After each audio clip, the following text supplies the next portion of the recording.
मिले और बाकायदा हम प्रोग्राम के उन्हें देवी अल्ताफ बाई को दिया जा रहा है।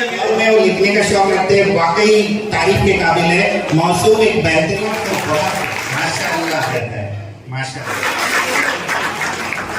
उन्हें बुलाए मोहब्बत ये जला के सभी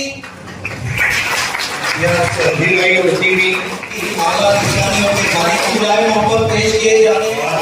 उनके लिए शेर तमाम कामों से लिया जा रहा है कि मैं शेर में दाम रखते हैं नकी तस्वीर बदली तालियां बजाएं थोड़ी सी है। आप क्या आएंगे उसकी साक्षी सिंधे रब्बी जिदनी इल्मा इल्म हुनर की अंजुमन का शुक्र भाई को जाने से किया जा रहा है। जरा बेटा खड़े फोटो ले लो।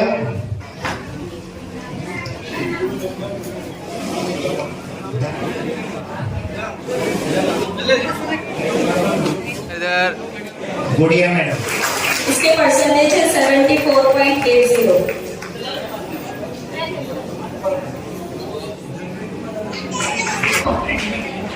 को इनाम मिला है, ये आपकी नजर में कितना अहमियत का है। किया जा रहा है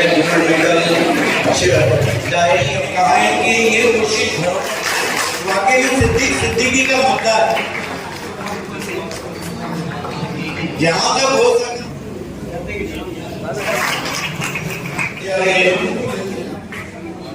हम आपको उन्हीं की तरफ से और एक बात बताती पड़ेगा डायरी और कलम दिया था, फिर इसके बाद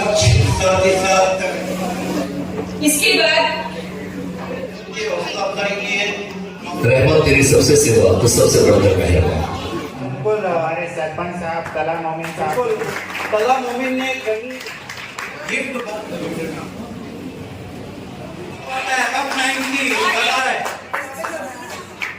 समझिए स्कूल के चेयरपर्सन है। Very good.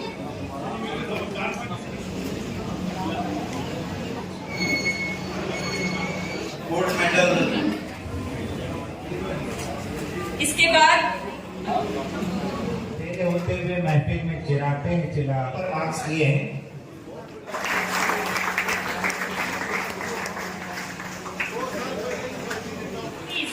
खान नईमा हकीम। देखिए एजुकेशन को तो इम्पोर्टेंट की कोई लिमिट ही नहीं है। एजुकेशन सबसे बड़ा हथियार है और ये प्रोग्राम ऐसे सब प्रोग्राम होने से बच्चों का एक कॉन्फिडेंस लेवल बढ़ता है। और मैं अल्ताफ़ भाई का बहुत बहुत शुक्रिया अदा करता हूँ कि उन्होंने यहाँ पे हमको बुलाया और लोगों को फेलिसिटेट करने का मौका दिया। और एक छोटी सी बात मैं यहाँ पे नोट किया कि अल्हम्दुलिल्लाह खाड़ी पार के बच्चों में टैलेंट की कमी नहीं है। जिस बच्चे से भी यहाँ पे जो इनाम लेने आए उनसे हमने पूछा तो उन्होंने बोला, किसी ने बोला कि मैं IAS बनूंगा, किसी ने बोला कि मैं इंजीनियर बनूंगा। लेकिन हमको यहाँ पे एक गाइडेंस की उनको ज़रूरत है और इंशाल्लाह वो गाइडेंस के लिए भी मैं अल्ताफ़ भाई को बोलूँगा कि एक आप प्रोग्राम रखिए और करियर गाइडेंस का एक प्रोग्राम करिए ताकि बच्चों को उनकी दिशा दिखाई जाए। टैलेंट की तो अल्हम्दुलिल्लाह कोई कमी नहीं है और वो दिन दूर नहीं, फिर यहाँ से इंशाल्लाह IPS और डॉक्टर्स यहाँ से निकलेंगे, दिन दूर नहीं है। यहाँ पे बच्चे जो भविष्य में अगर कोई दिक्कत आती है उसके लिए आप किस तरह सहायता करेंगे? उनके लिए हमारा पूरी टीम हमारी उनके लिए 24 घंटा तैयार रहेगी। जो किस्म का उनको वो चाहिए, सपोर्ट चाहिए, हम लोग उनको सपोर्ट देने के लिए तैयार है। जो बच्चे कॉम्पिटिटिव एग्ज़ाम की तैयारी करना चाहते हैं उनके लिए भी और जो बच्चे मेडिकल लाइन में जाना चाहते हैं उनके लिए भी हमारी पूरी टीम अल्हम्दुलिल्लाह तैयार है। हमारे पास पूरा सिलेबस रेडी है। उनको जिस किस्म की उनको ज़रूरत लगेगी हमारा इंस्टीट्यूट उनके लिए खड़ा है। शहर में ऐसी बातें चल रही है कि आप आमदार के इलेक्शन के लिए तैयारी कर रहे हैं? नहीं, ऐसा कुछ नहीं है। अगर हमको पार्टी मौका देगी तो हम लड़ेंगे। हमको ऐसा आमदार नहीं होते हुए भी अल्हम्दुलिल्लाह हम बहुत सारा काम कर रहे हैं और आगे भी काम करते रहेंगे। सबसे पहले तो अल्लाह ताला का शुक्रिया अदा करता हूँ कि प्रोग्राम अच्छा कामयाब हुआ और सबसे ज़्यादा शुक्रिया अदा करता हूँ जितने यहाँ पर जो टीचर आए, साजिद सर, जियाउर रहमान सर और हमारे दोस्त सलाह भाई भी हमारे लिए टाइम निकाल के, जितने भी लोग यहाँ पर आए उनका सबका शुक्रिया अदा करता हूँ।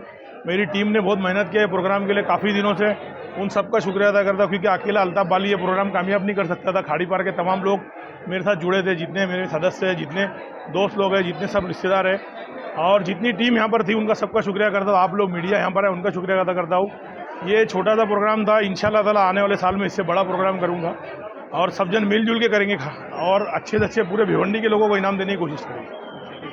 जिया सर ने कहा कि जो ड्रॉप आउट्स का मसला है बहुत अहम मसला है और इसको बहुत संजीदगी से लेना है। और आप यकीन जानिए कि हम लोगों ने ख़ास तौर पर ड्रॉप आउट्स को रोकने के लिए खाड़ी पार में हम लोगों ने एक मेडिकल एजुकेशनल कैंप लगाया और उस कैंप में हमारे इंस्टीट्यूट के पूरे 300 असातिज़ा की टीम एक एक घर पे सर्वे की और सर्वे करने के बाद हमने ऐसे बहुत से ड्रॉप आउट्स बच्चों को ढूंढ के निकाला और उनको निकालने के बाद अल्ताफ़ भाई के बैनर से हम लोगों ने उनको फ्री में एडमिशन लिया और बल्कि 100 रुपये में एडमिशन लिया। और जो स्कूलें उनसे करीब है उनसे भी हमने बात की कि अगर ये लोग उनको एडमिशन देते तो बहुत आसान हो जाएगा, क्योंकि ड्रॉप आउट्स का मसला अगर हम ख़त्म नहीं करते तो हम किसी भी सूरत में जो हमारा एम्स है कि हम तकरीबन तमाम बच्चों को जो तालीम देने का हमारा जो ख्वाब है वो मुकम्मल नहीं हो सकता। सबसे पहला मरहला जो ड्रॉप आउट्स का किसी भी सूरत में इसको ख़त्म करना है। अभी सर ने कहा कि असातिज़ा की जिम्मेदारी हेडमास्टर की, उनके साथ साथ पेरेंट्स की भी बहुत बड़ी जिम्मेदारी बन जाती है कि अपने किसी भी बच्चे को किसी भी मुश्किल वक्त में, चाहे उनके पास खाने को पैसा हो चाहे नहीं हो, लेकिन अगर ड्रॉप आउट्स का मसला है तो किसी न किसी तरीके से कोई ना कोई संस्था से अपने बच्चों की वो पढ़ाई की ज़रूरत को पूरा कर सकते हैं और उनको आसानी से रोक सकते हैं। देखिए, कामयाबी तो खामोशी से भी होती है, लेकिन कामयाबी की ऐसी गूंज होना बहुत ज़रूरी है। जब ऐसी कामयाबी गूंजती है तो इससे आसपास की बस्ती में जो बच्चे हैं, उनके पड़ोसी, उनके छोटे भाई बहन, उन सब की हौसला अफजाई होती है। तो आज जिन बच्चों को इनाम दिया, सिर्फ उनकी हौसला अफजाई नहीं हुई है, मैं समझता हूँ कि खाड़ी पार के जो जितने बच्चे पढ़ रहे हैं सबको हौसला मिला है। बहुत बड़ी तादाद में छोटे छोटे बच्चे यहाँ पर आए थे, उनको हौसला मिला है। हम अंदाज़ा भी नहीं लगा सकते कि उन बच्चों ने कौन सी सोच अपने साथ में लेके गए हैं। बड़े बड़े नाम यहाँ पर पोस्ट के आए हैं। किसी ने कहा IPS ऑफिसर बनेगा, किसी ने कहा IAS ऑफिसर बनूंगा, किसी ने कहा पायलट बनूंगा। तो ये 3-4 बच्चों ने नहीं कहा, यहाँ जो सैकड़ों बच्चे थे उनके दिल में ये बात पैदा हुई है कि हाँ, हम कर सकते हैं। तो इस तरह के प्रोग्राम का ये बहुत बड़ा फायदा है। कहीं ना कहीं देखा जाए तो आगे एडमिशन के लिए उनको आर्थिक मदद की आवश्यकता हो सकती है, जिसके कारण बिल्कुल, मैं ये सवाल आप बार बार कर रहे हैं और ये बहुत अहम सवाल है कि देखिए, हौसला अफजाई कर देना और तैयार कर देना, हवा भर देना अपनी जगह है, लेकिन जब प्रैक्टिकल मैदान में बच्चे आगे बढ़ते हैं तो जो मुश्किलात पेश आती हैं, मैं आपको कहना चाहता हूं कि एजुकेशन आज से 20 साल पहले और एजुकेशन आज का, इसमें बहुत बड़ा फ़र्क हो गया है। एक इसकी छोटी सी मिसाल है, वो उमैमा जो बच्ची थी और नाइमा, इन दोनों बच्चियों ने ऑनलाइन एजुकेशन हासिल की है और नीट को क्लियर किया है। ये एक बहुत बड़ी मिसाल है कि आपके लिए अगर मेन स्ट्रीम का कोई रास्ता बंद है तो आपके पास अल्टरनेटिव रास्ते बिल्कुल होते हैं। नंबर 1। Number 2, scholarships. और नंबर 3 ये है कि हमारी सोसाइटी में ऑर्गेनाइजेशन ऐसी ज़रूर हैं कि जिसकी वजह से हम ये कह सकते हैं कि पैसे की वजह से किसी बच्चे की तालीम नहीं रुकेगी। अल्हम्दुलिल्लाह लोग आगे आते हैं और मदद करते हैं। बिल्कुल, यहाँ पे कुछ सैकड़ों बच्चों को जो है यहाँ पे फेलिसिटेट किया गया, लेकिन कई हज़ारों बच्चे ऐसे हैं जो ड्रॉप आउट हो जाते हैं, तो उनको किस तरह से पूरे एक हम कहेंगे कि पूरे ग्रेजुएट तक के या डिग्री तक पहुँचाने के लिए किस तरह के काम या किस तरह की तंजीम चलाई जाएगी? ये भी हाँ जी, ड्रॉप आउट का मसला बहुत संजीदा मसला है। 10वीं तक, 10वीं के बाद नहीं कह रहा हूँ मैं, पहला हिस्सा 10वीं तक, ये जिम्मेदारी स्कूल के हेडमास्टर और स्कूल के टीचर्स की है कि उनके स्कूल में पढ़ने वाला कोई भी बच्चा पढ़ाई के दौरान, यानी जब तक कि वो 15-16 साल का नहीं हो जाता और SSC निकल नहीं जाता, उस वक्त तक तो उसकी तालीम को यकीनी बनाएं। ये पहला मरहला है। उसके बाद अगर ये हिदायत उस स्कूल को मिलती है कि भाई हम इस बात को यकीनी बनाएंगे कि 10वीं के बाद भी हम हमारे बच्चों का 11वीं में, ITI में, डिप्लोमा में कहीं पे दाखिला करवा दें, तो इससे अच्छी कोई बात नहीं हो सकती। तो मैं पहला आपको जो मरहला कहता हूं कि इसमें रिस्पॉन्सिबिलिटी कबूल करें सेकेंडरी स्कूल के हेडमास्टर्स और वहाँ के टीचर्स और वहाँ का मैनेजमेंट, कि हमारे स्कूल में पढ़ने वाले बच्चों की 10वीं के बाद की नैया वो पार लगाएंगे 10वीं तक। यही चीज़ आगे कंटिन्यू होनी चाहिए। मेरा हमेशा से ये ख्याल रहा है कि जो बच्चा 12वीं या 12वीं के 1 साल के बाद तक एजुकेशन हासिल कर लेता है, फिर बाद में उसका मतलब आप ये समझें कि एक पतंग अगर आसमान में पहुंच गई तो उसको वहां तक पहुंचाने में तकलीफ है आपको। एक बार जब वो हवा में लग जाती है तो फिर उसको हल्के हल्के झटके देते रहिए, वो उड़ती रहती है।